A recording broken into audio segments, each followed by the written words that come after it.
No way. Just kidding, you can move it. Only if you give me a piece of fried chicken. Even better.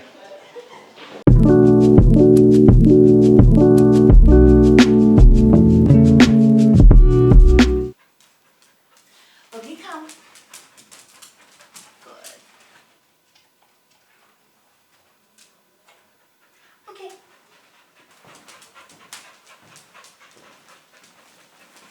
Loki, come. Good. Okay, so your next couple here, what you're going to do is you're going to hold the very end of the line again, and you're going to do them standing up straight.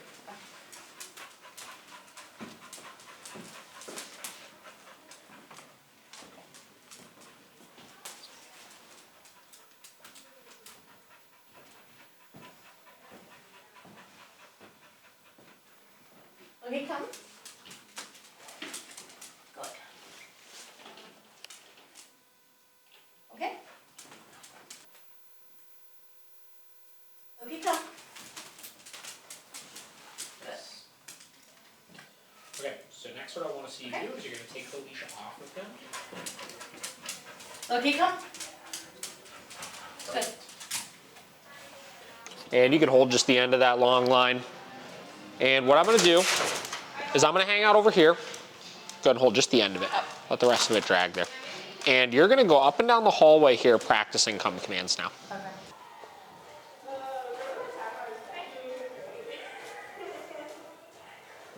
There we go. And this is what I want to see. Okay, come.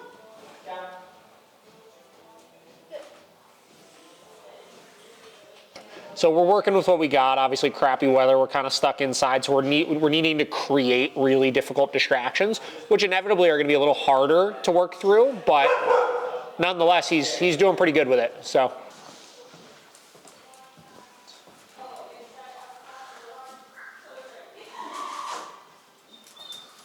Okay, come.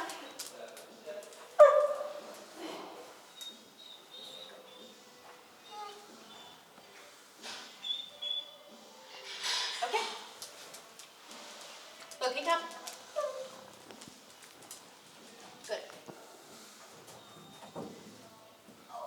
Okay.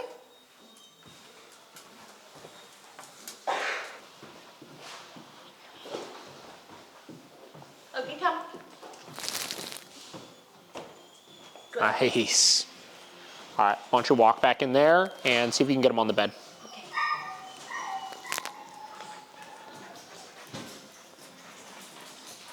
Okay, bed. Good. Sweet.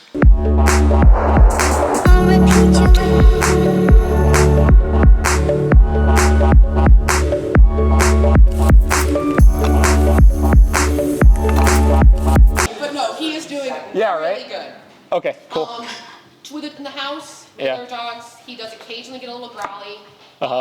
If he's doing that, I either have him come to me and then drop the toy, or I just have him out. Like right What's there. the context of it? Like, what's happening? What Like, there'll be other dogs that they're like now, like Benny Bones. I don't have anything super high value in the house for the dogs. It's just like Benny Bones and balls. Like nothing crazy. Like he'll come over by the other dog and posture over the toy and then just go. Okay, so he's going up to them while they have toys and doing it, not the other way around? Correct. I understand. Okay. And so then he growls, and so I'll either have him come to me, just come right away from them, or if he has the toy already, I have him bring it to me and drop. Okay. Have you corrected him for it? Okay. That's what you got to do. I mean, that's what's going to really solve, right? Because like he's going out of his way to seek out the conflicts, right? He's like, I want whatever you have, right? And he's just kind of being a dick about it. So the problem is like having him come to you and out it, or just recalling him away from it or anything like that isn't really telling him anything about what we don't want him to do, you know what I mean? Which is just don't do that. And what you could do is knowing that that's what it turns into.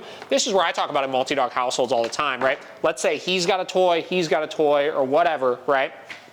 My rule always has been, I'm gonna proactively step in and intervene before he has the ability to get all the way to whatever it is he's trying to take. So let's say dog's there, has got a toy, he's like, I wanna take it. He's on his way over to take it. Before he even gets within 3 feet of that dog, I'm gonna be correcting him for that, right? and telling And them, there nope, has been can't do times that. There's been some mutual toy and they both like approached it at the same time. Yeah, Been specific I understand. toys. Yeah. But normally it's him just kind of being it's kind of like middle fingering Yeah. dog. He's like, I'm gonna take this from you. I just want this. Yeah, for sure. Yeah, so yeah, start just actually correcting for that so that he just stops doing that and is more mindful and respectful of the other dogs when they have the toys. So, and that will solve that. But that's like, honestly, that's about it. The extent of it. Other than that, he's been pretty good. Okay. I bring him to work in the day so I can work him more. Yeah, I saw that. But he's been really good. We had a little issue with some people if they approach him in the crate, he has a growl. Yeah. But I said, honestly, if they just take him out of the crate, he's a gem. Yes. I mean, like, perfect manners. That's a lot of it. Jump, but you have to correct him for that. But other than that, he's a total gem. Yep. So I'm gonna grab a dog here. I'm gonna have him hold that bed stay while I bring the dog in, and then we'll see what we get. All right. Fluffy boy. We'll just hang out for a second here. Usually before I'm gonna introduce a dog to any sort of new dog, I wanna make sure we got some control around them. They kind of get used to being around each other first. So fairly playful male dog here, younger one. So we'll see what we get. The giant fluff. But he's also neutral, it's not work. Yeah, and again, we got him into a compliant state of mind before we even brought the dog in here, which is also very important. I really, really try to encourage people to do that. Like if you're gonna introduce your dog to a new dog, just do 5 minutes where they just chill around each other and not chill like what he's doing where like I'm holding him back with a leash. Chill as in like, you need to focus in on something right now, right? And just let some of that hardness like wear away. And then whenever they look good, okay.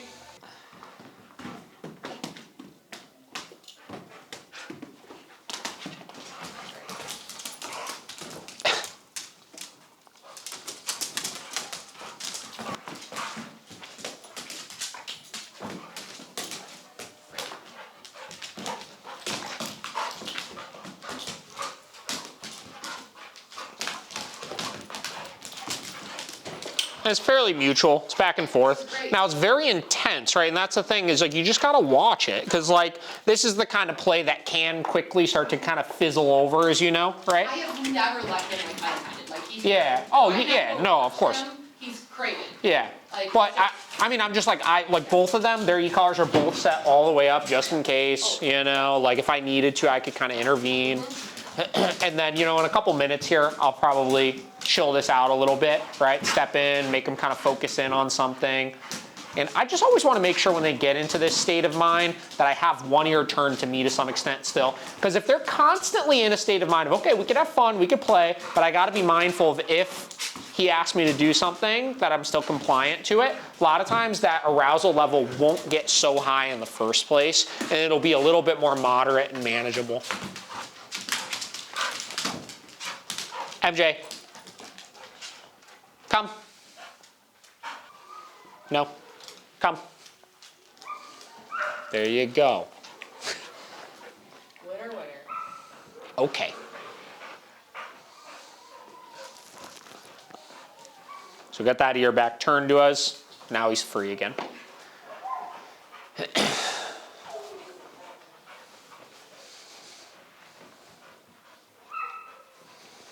Now, realistically, you know, obviously he hasn't worked with me in a week or so, obviously. So normally, you know, you would have probably been more successful getting him to re-engage on you, or I could have used a bed command, which he would have been a little more successful with, but nonetheless, we still followed through and got him compliant there. You can see though, even as he's playing right now, like it's intense, but it's not quite what it was at the beginning, you know? And then we'll see, I'll give him a couple more minutes here, and then I'm gonna re-engage him again and see how he does with it this time.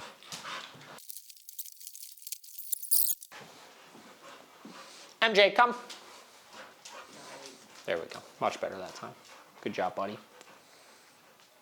Good job. Okay.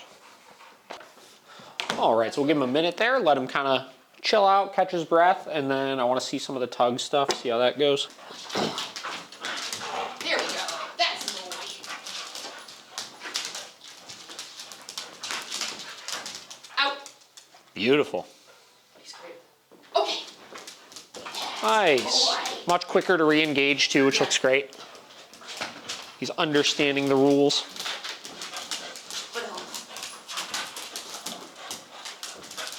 That's good, boy.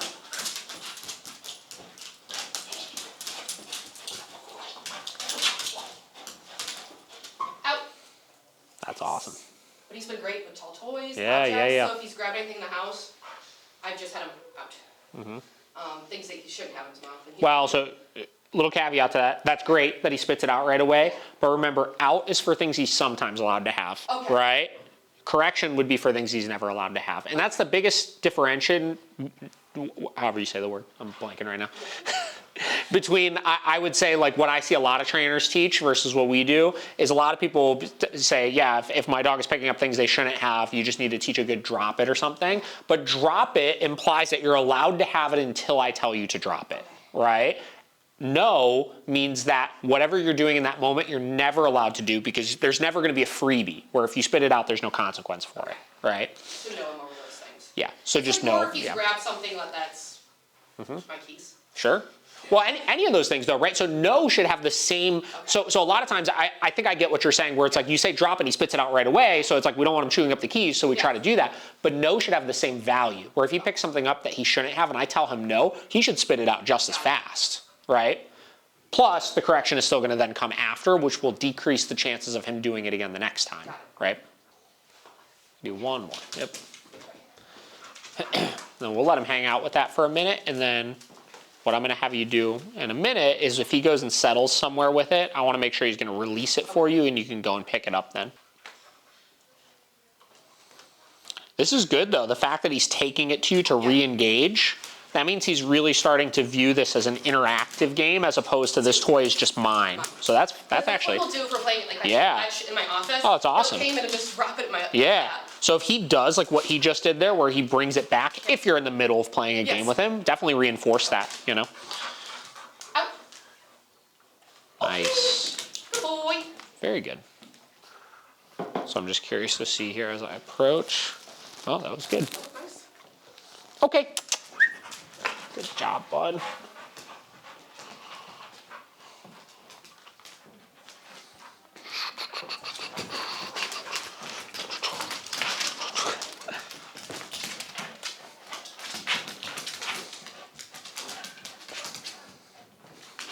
Just for fun, I'm trying to do a little more like, just like focused heel stuff with him. Just Yeah. Like Sure. he does great walk, so I'm like, might as well do some Out. stuff with him. Okay. Yeah, definitely. You know, I mean, obviously figure out fun ways to continue engaging him and stimulating him and stuff. MJ, bed. He just loves to do stuff. Yeah. I think he looks really good. I'm not seeing anything crazy. I mean, the socialization, you know, obviously when you're introducing him to new dogs, especially any that you may be concerned about, you know, having a little funky energy with or anything like that, get him to focus on something first and then make sure somewhere in the middle of that play, if he is getting really intense like that, that you could disengage him like I did. Past that, you need to start correcting when he's picking up things he shouldn't have instead of just outing him off of it. And you need to make sure you're correcting him if he goes to take anything from one of the other dogs before he gets there. And I think those two things will help you just be able to manage things overall a little bit better with the dogs. I think he looks awesome. I'm very happy with him. Yeah, I mean, he seems like he's got, you know, good spirits. He likes you. I mean, he's working nicely with you. So that's awesome. At work too. Yeah. Just so he's like not just he's super attached to me. Right? Yep. Like Yep. really wants to work for me. Just because I'm like, dude, you're not gonna stay with me forever. Yeah. But he's doing good for other people too. I mean, he'll do beds, he'll walk on a leash. He's Good. Everything he's supposed to be doing, he's doing well. So I'm happy with him. Well, I think that's a great opportunity for you to keep bringing him there and having him develop relationships with new people and stuff. And who knows, maybe one of them will be like, you know what? Yeah, adopt MJ. I'll keep him. Cool.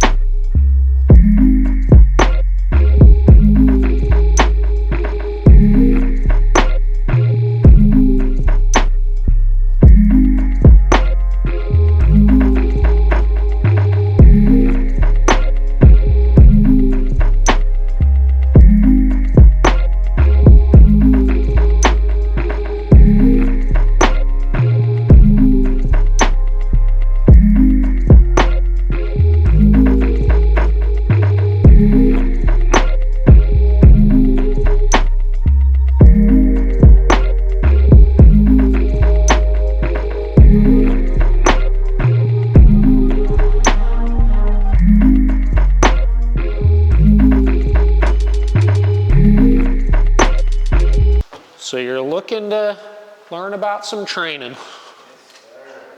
Cool. So did you wind up getting that DVD? What was that? Did you get the DVD? I did, yeah. I found Nice. the digital version, watched through that. Took some just basic notes, but I definitely want to make like flashcards just because there's a lot of terminology. Dude, it's so dense. That was, okay, so when I first started training dogs, that was the first thing that the guy that I was learning from, like he gave me that DVD and he's like, just watch this, right? This is the first thing before I even touched a dog or anything. And I remember sitting down and first and foremost, not realizing that it was like almost 3 hours long. And then I did sit down and I watched like the first 20 minutes. I was like, wait a minute. And I like got like a notebook and I took so many freaking notes from it because it's so dense. There's just so much in it. So the way that I look at a lot of this kind of stuff when it comes to like learning about training or anything, and because there's so many different philosophies and methods and tools and all this kind of stuff. And I usually like to first and foremost make sure that your knowledge of just understanding how animals learn, understanding markers, understanding all of the communication side of things, like the bare bones of it is so important before you move on to anything else. Because like, especially now, like training dogs for a while, like I'll look around at different trainers, whether locally or people putting things out on social media and stuff like that. And the one thing that I think really separates good trainers from novice trainers or good trainers from great trainers is really the understanding of like, I don't want to say the science side of things, but like really the precision of dog training. You know what I mean? Psychology, the foundation, the fundamentals. Correct, right? So all that kind of stuff. So the more deeply you could understand that side of things, as you start going to add in tools, prong collars, e-collars, slip leads, whatever you're going to use, right? The more smoothly you're going to be able to do that, and the more precisely the dog's going to be able to figure it out. So that's why I like starting with that. And I also think like the understanding of like how to work dogs for food and stuff like that, especially if you're novice and learning, there's so little you can mess up doing with it, you know what I mean? And there's so much you can get accomplished with just that side of things, that is a really safe way to get started with stuff also. So I guess before we even do anything, so as you watched through that, was there anything that you had any big questions on or anything that, any talking points you had to kind of begin with stuff before we do any sort of working? I understand the whole concept between the yes for we like what you're doing, and then especially the draw away. Yes. That was kind of new versus the good for continue doing. But the way when he's doing it with the pull away yes, and then throwing in the, like, I understand the concept of the varying and but like, it was confusing to be like, when is he marking? How many treats is he giving kind of thing? As far as yes and good, right? Yes is a terminal marker, good is a bridge marker. So basically what that means is yes ends whatever we're working on, right? So let's say I'm working a bed stay, right? I tell the dog bed, they get on bed, I tell them yes. The second I tell them yes, we are done with the bed stay. There's no expectation you have to continue doing that, and you could come and get a reward from me then at that point, right? So you're free, right? You would use it to end the sequence, right? The reason why they use a lot of like yes work is to one, build drive, and two, be able to get more repetitions in. So let's say I'm teaching sit, right? And I'm doing 50 sits. Well, I could go sit, yes, and I can get 50 sits in 4 minutes. Where if I'm needing to sit, good, okay, sit, good, okay, right? It's gonna slow the process down, which is gonna slow the dog's engagement down. Right? So you lose a little bit of that focus. And when you're using primarily rewards, that stuff becomes way more important, right? Because you're not relying on a correction to keep the dog focused on you at that point. You're relying on their want to keep working, right? So early on in the process, like he does a lot of like just conditioning those markers where there's no expectation of the dog in that moment. He's just focusing on teaching good, meaning stability, yes, meaning you can move out of position, right? So even though he's getting the dog to move, the dog doesn't necessarily have to move in that moment. He's just differentiating in their head between when you stay there or when you need to stay there and when we're done with what we were working on. Right?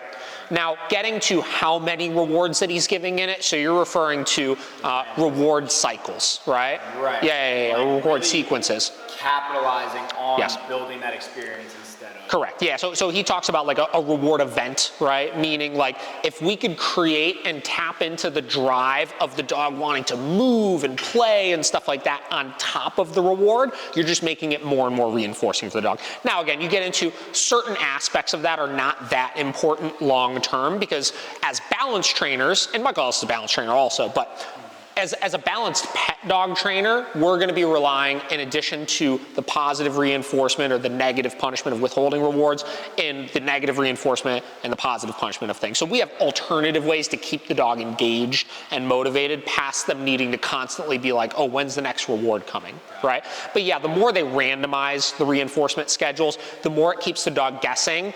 Maybe another one will come, right? And then what ultimately can happen if you were working with just food is the more random that reward sequence is, if 25% of the dog is not getting a reward for it, so real life, there's gonna be situations you ask them to do something where you're not in a position to reinforce for it, they'll still stay just as motivated to do it, thinking maybe the next time I'll get one. Really, you know, what my takeaway from that and what I still apply is just the understanding of the difference between yes and good, and then just making sure as I'm using them accurately, right? Meaning with yes, we're done, good, you gotta stay there, obviously. In a perfect world, right, we would do everything with positive reinforcement initially. In a perfect world. If I had all the time in the world, if I had complete control over dogs' diets and stuff like that, like I don't believe that there are dogs out there that are just not food motivated. You know what I mean? 99% of dogs that are not food motivated are usually just overfed to some extent, right?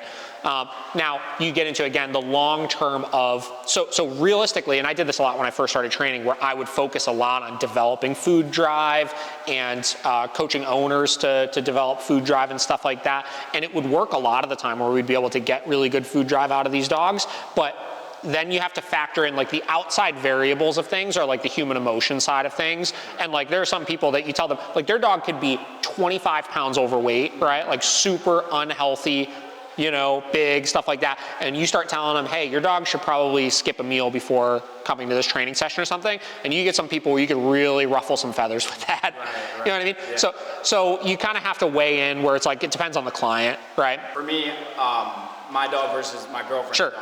Like Hazy is like very motivated. Yeah. Right next to him, and as soon as he sees a treat, it was easy right away. Sure. So Bridget was kind of like, "Yep, we're just gonna stick with food." Yeah. He is upset. Definitely. Whereas the boxer loves food. Yeah. But he likes that chase prey more. Yep. So it's like he'll always choose staring at a bunny, and no matter how many treats I wave in front of him, he's just like, yep. You know, So the first side of things is you can look at like, is there ways to develop that food drive further? So like Michael Ellis has there's another video that he's got called like Advanced Concepts in Motivation. And I don't remember, it's been a while since I watched Power Training Dogs. I don't remember if he talks at all in it about like food manipulation at all. Yes, he does. Okay, so there are, again, you get into, there are ways to increase that drive. My one dog, my Pitty Vera, was kind of like that initially, where she really liked food, but she wasn't like bananas batshit crazy over it.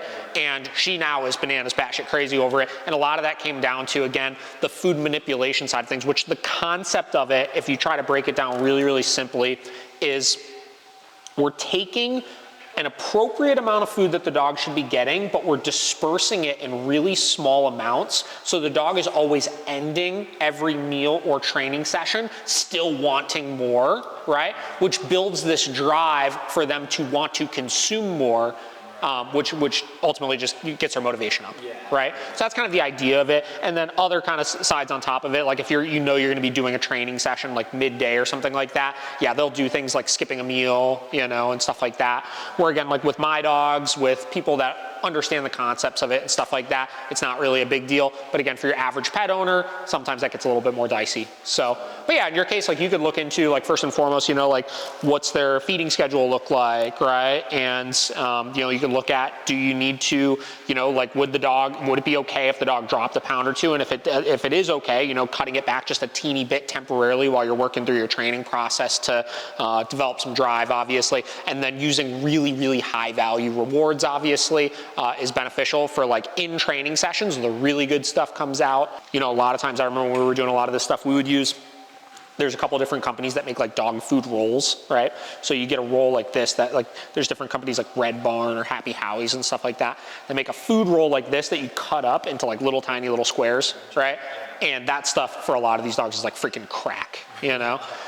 So leveraging stuff like that. But yeah, I mean, you know, if we were looking at like, hey, we just need to train that dog, we would first and foremost work under threshold where the dog was focused enough for whatever we had, where we could start to develop some engagement and focus and stuff, and I wouldn't be worried about the squirrels and all that kind of stuff. And then once I started adding in my accountability into things, so leash pressure or leash corrections or anything like that, then you could start to leverage that to get a little bit more attention.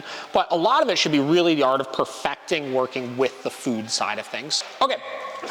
So what we're gonna be doing is we're gonna be using this guy. He's relatively food motivated, and he's very young, so we'll be able to kind of start teaching some of these initial concepts with stuff. So in the early stages of things, when we're looking to train behaviors, obviously we're gonna be using our reinforcements for that, right? So you would use either positive reinforcement or negative reinforcement to increase the likelihood of a behavior. Positive reinforcement meaning we're adding something to the equation to increase the likelihood of a behavior, right? So let's say, come here, bud.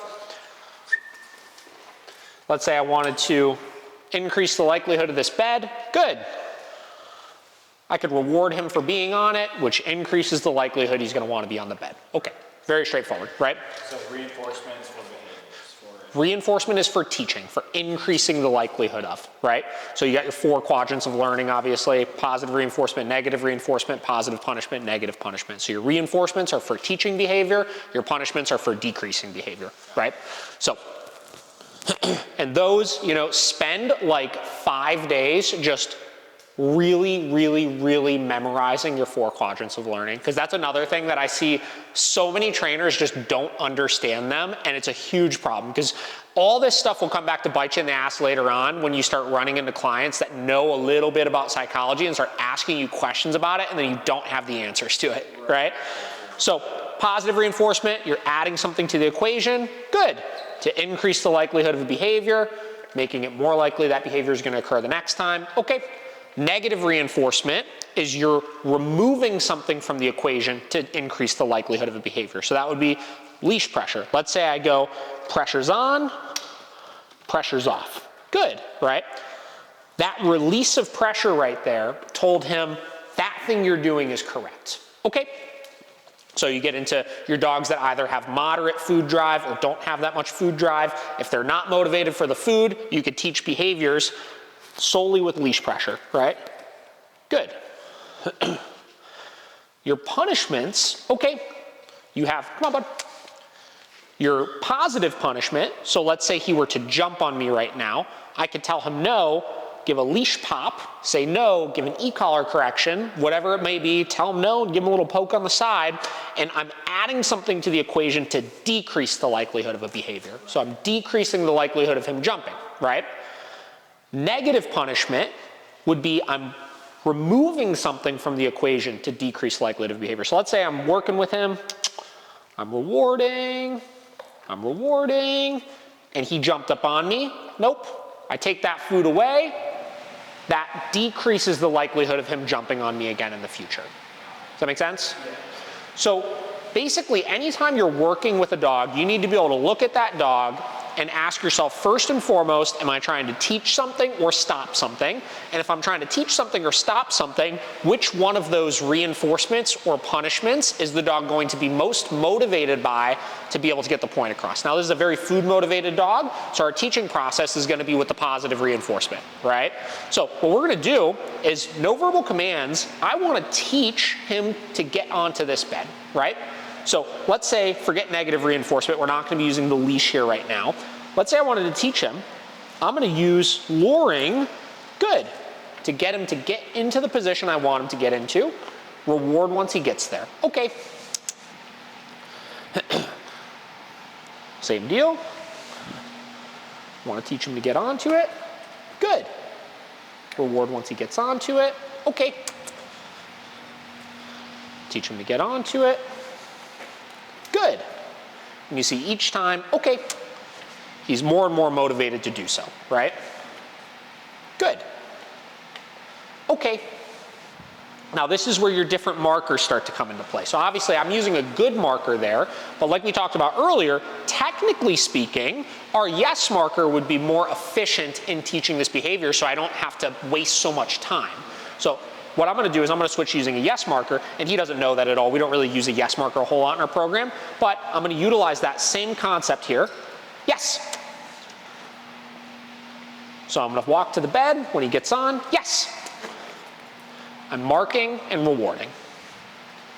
Yes. Yes.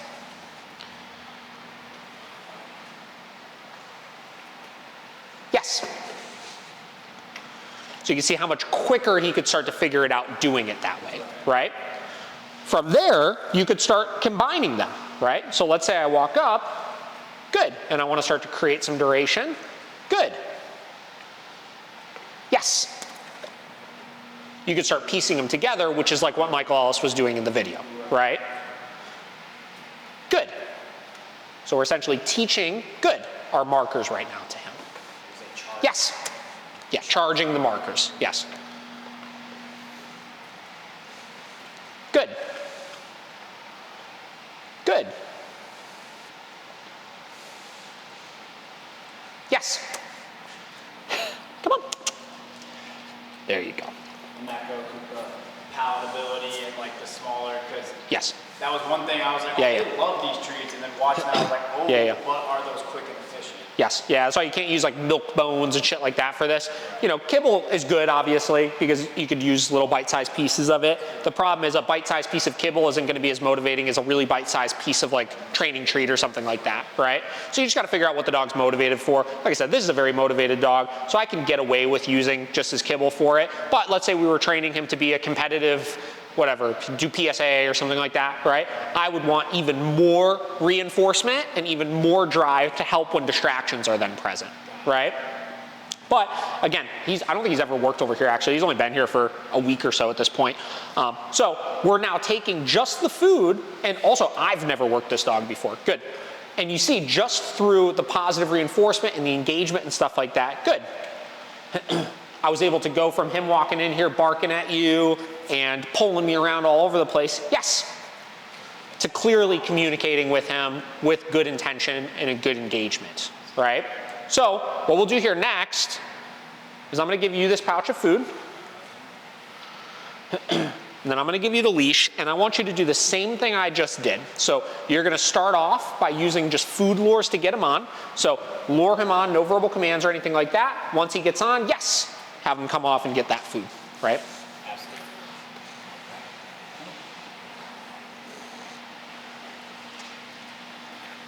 Start with good. Just go right into your yes. Oh.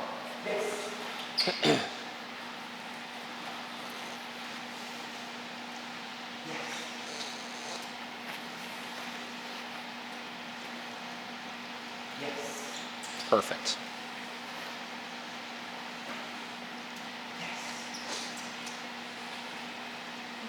And do like 2 more. Yes.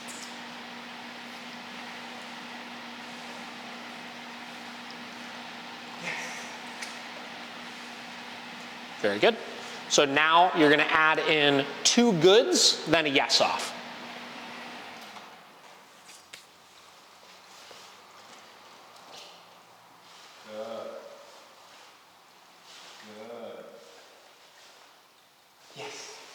Perfect.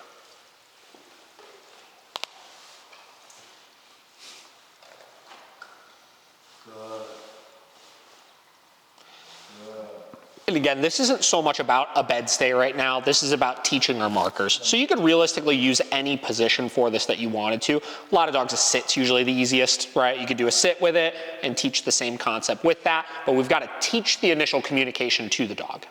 So now again, now we're gonna get into some of the nitpicky details to be aware of, but aren't that important in the long run.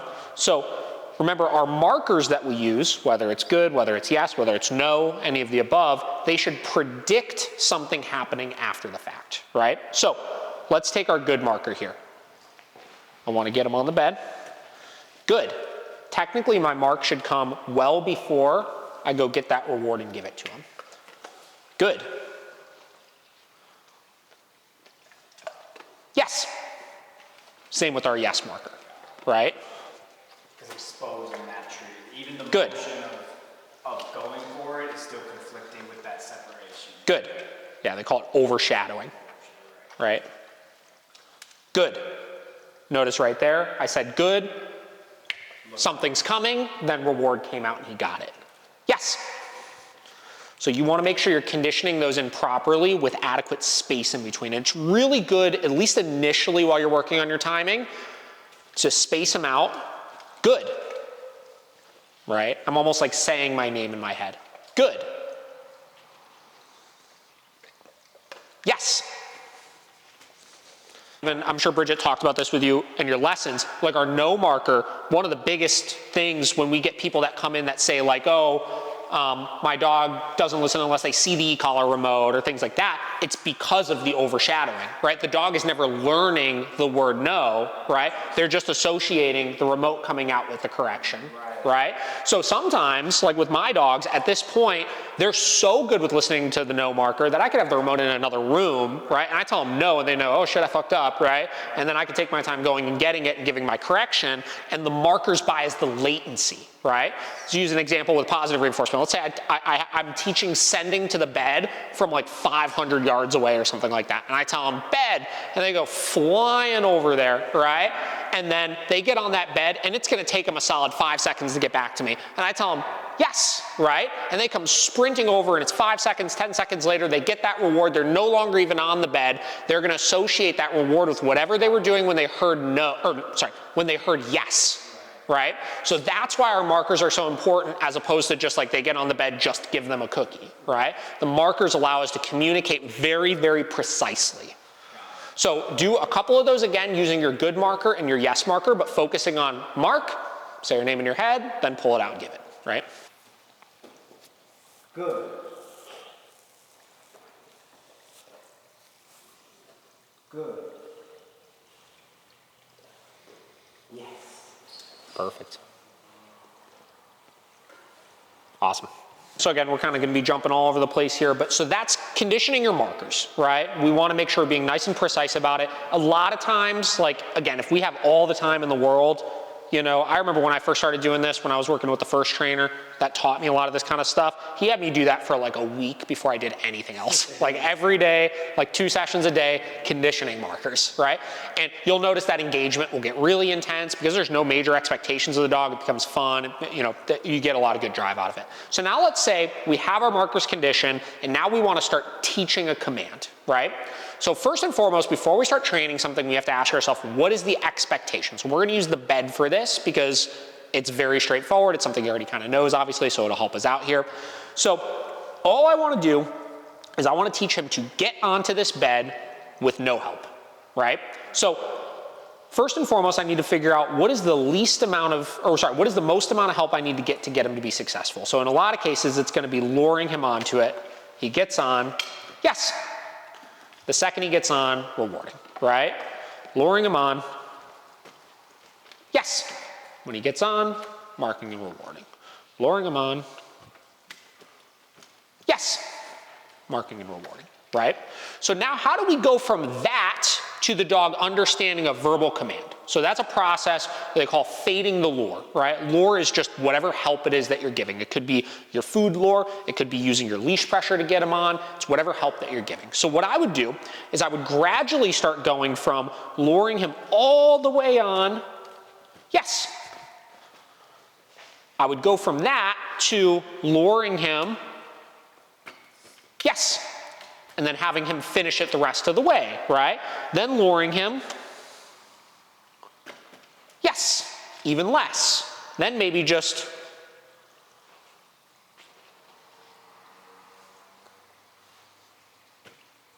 yes, giving a little less help. And I'm going to do that until basically, yes, he's doing exactly what he did right there, which is he's predicting the behavior it is that we want him to do. Yes.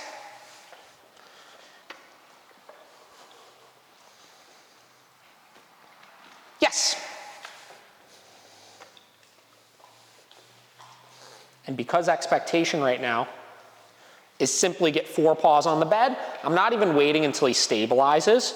It's the second, yes, that fourth paw gets on the bed is where I'm marking and rewarding.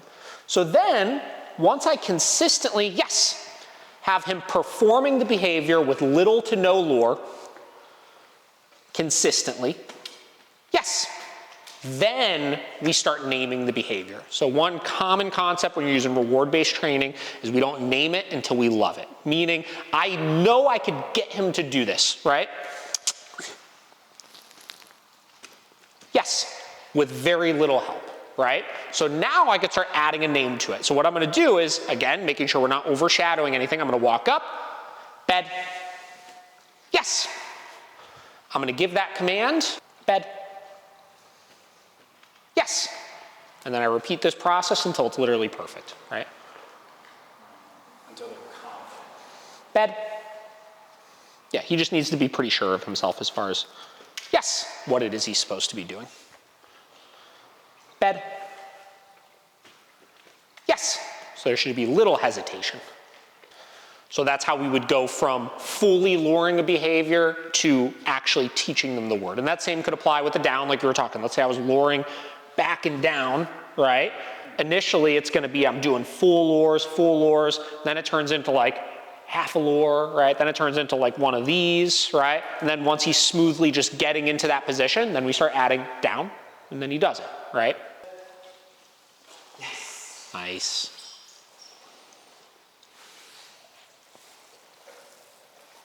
Bed.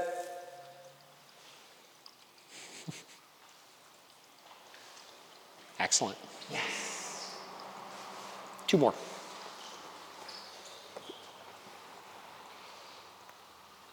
Bed. And good call on those multi-rewards you started adding in. Obviously, if you feel like you're losing engagement, the multi-rewards kind of keep them guessing, so. Went over marker charging, went over,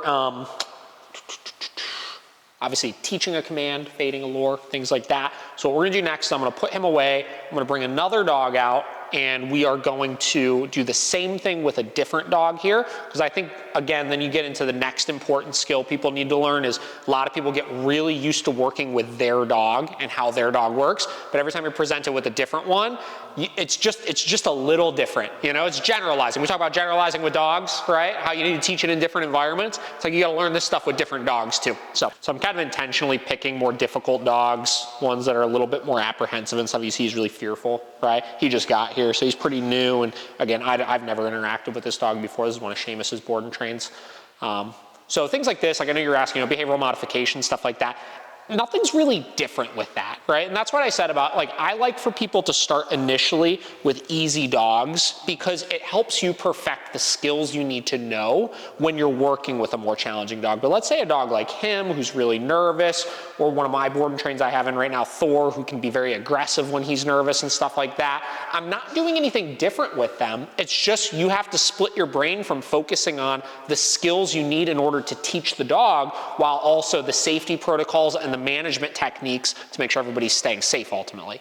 So it's kind of just like a deeper, yeah, you're doing the same thing, but you have to make sure that and your home base is different, right? So home base meaning like where's the dog starting with stuff, right? Like your easy dogs are starting like not too many behavioral issues, maybe too rambunctious, stuff like that. That's their home base, right? Like just out of control, more or less, right? Where your behavioral modification cases, their home base is starting like way below that, right? Which is like, I'm super terrified, like I'm not even engaged enough to be able to do the marker charging and all these other things, right?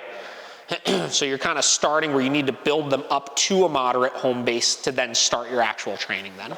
So you're gonna do the same thing here. So I want you to start with your marker charging. So you could use the bed for this as well. You could lure onto the bed and then start with, you could start with some yeses off of it. Once he's getting relatively engaged with you, you could start adding some good markers in combination with a yes.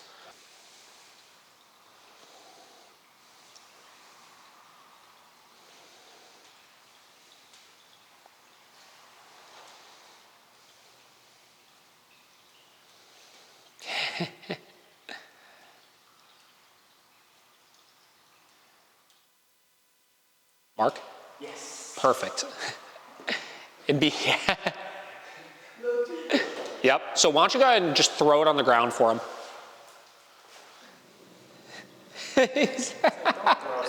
So then you get into additional variables, which is making sure that you're not overly startling the dog with it. So if I have a dog that's really apprehensive initially like him, right?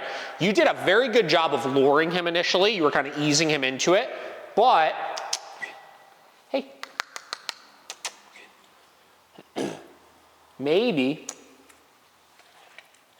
I'm even gonna start more simple than this, and I'm gonna feed him a little bit on the way to it, right? So before we even start, so this is where you talk about the home base, right? His home base isn't ready for luring all the way onto the bed, so I need to help him get to that point. So I'm kind of getting him comfortable with me. I'm not making any super quick movements that are gonna freak him out.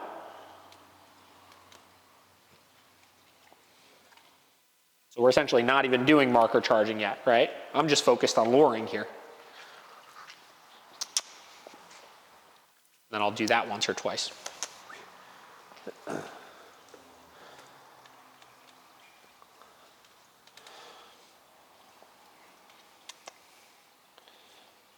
Good. Good. Good. Good. Yes.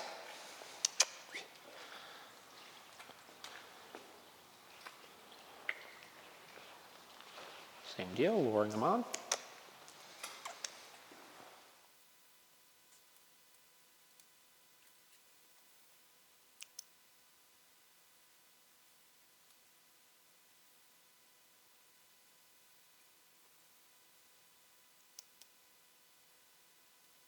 Good. Good. Good. Yes. I'll do that one more time. Get your freebie, bud. Good. Good. Yes.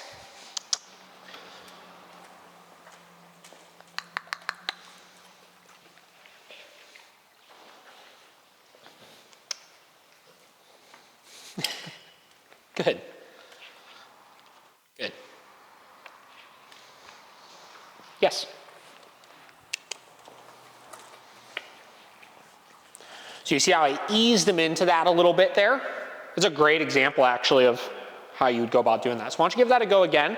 Now, since he's already a little wigged out from you, try to avoid a ton of eye contact and stuff. Real easy with those lures, real soft with the good markers when you go to give it.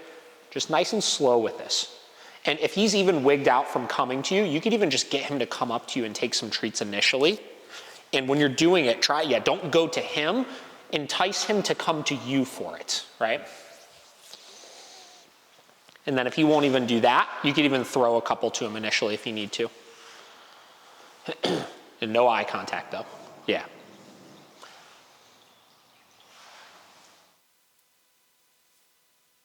A lot of times that initial, like if you're like this is really intrusive, right? So I'll try to keep my body language, let me still leash one more time. I'll keep my body language really, really easy, right? Where I'll kind of get down, right? And you could try just getting them to take it out of your hand initially like that. If that doesn't work, you're kind of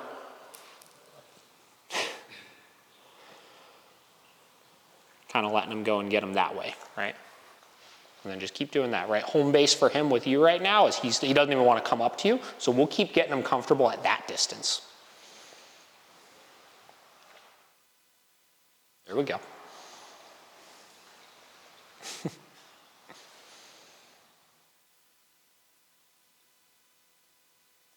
Perfect.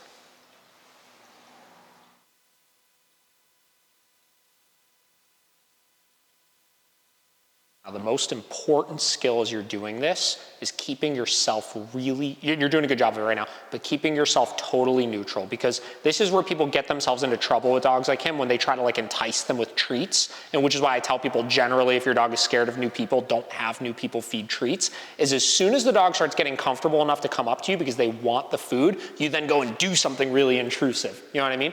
So right now, just like you're doing right now, you're neutral. Like I don't even want you looking at him right now, you're just dropping that food and just letting him take that food.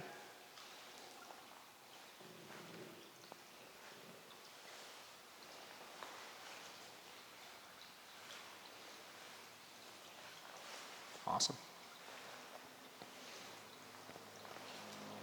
I think that was really cool to see. One, with obviously the first dog, you were able to kind of see the progression of things because he was starting pretty neutral with stuff. And then the second one is a great example of, again, if you get a dog in that's extremely nervous, little techniques and stuff as far as how to kind of ease them past those kind of fears and stuff like that. And you're not going to be getting a ton of dogs like that in initially. And, you know, under 99% of circumstances, like a dog like that would warm up very quickly in a session or two, you know? But what I would work on right now in the immediate, if I were you, is really deeply understanding your quadrants of learning, like we talked about the 4. I would focus on your marker charging with Hazy. Do it with the other dog that you were talking about. Yeah. And if you got like a friend's dog or something like that, you want to start working some of that stuff with, just try to work that process with a couple different dogs, understanding that if they start off like the first one, you could jump right into the luring them into position. If not, ease them into it, kind of like I did with that dog the first time, obviously. And if they're real bad with it, you would start with just starting to kind of like build that trust through the food without putting any like real social pressure on them, meaning like what we're doing, like we're putting pressure, right?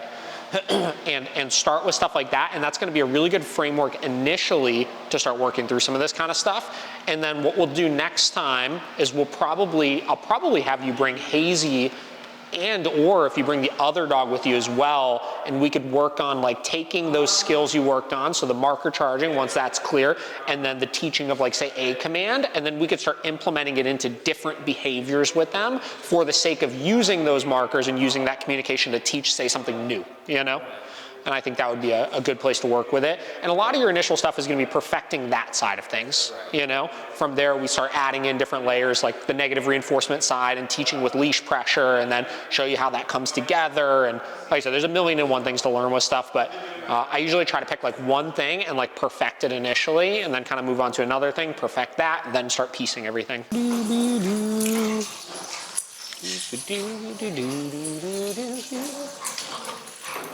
A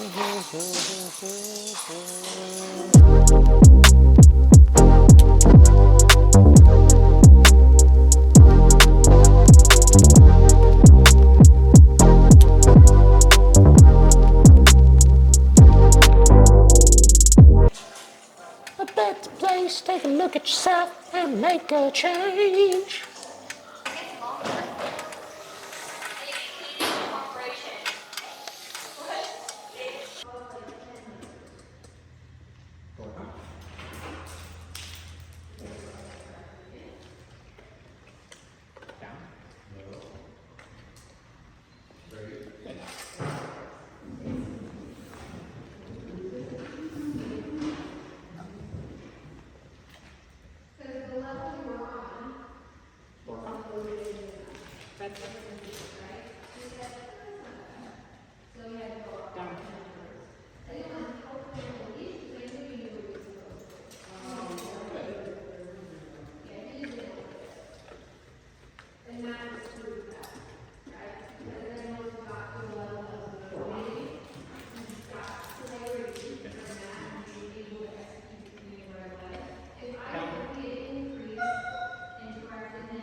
Yes.